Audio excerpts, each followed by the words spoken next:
Pala kay paring Utoy, Toy, pasensya na, di ko nabili yung kinukuha ko sa'yo, pasensya ka na. Andito naman ako sa dating tagpuan natin, Toy, dating tambahay natin mga pare, dating nabubuhay yung LC Finis. Magkakasama tayo dito, lumaki dito sa Libis de Caloocan, yung saan nandito pa rin yung ilog. Hindi mawawala to pare, hanggang dito pa rin to pare. Andito, yan. Simula paglaki natin, dito tayo nagtumambay. Dito tayo nagkaisip sa libis na to. Kaya nga lahat tayo hindi abang buhay bata. Tapos di abang buhay magkakasama tayo, magkakatropa. Kasi darating sa point na magkakapamilya tayo at magkakaanak. Kasi may kanya-kanya na tayong prosedur. Kumbaga inaalagaan sa buhay.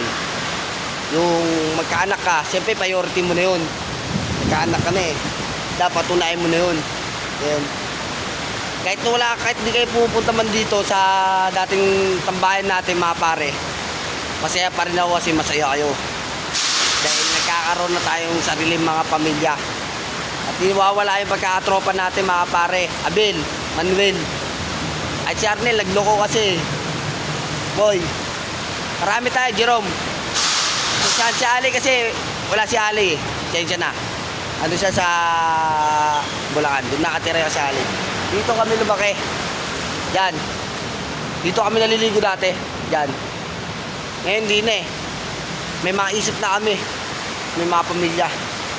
Inuuna namin yung trabaho. Trabaho lang ng trabaho kaysa magnakaw. Mahirap kasi magnakaw pare.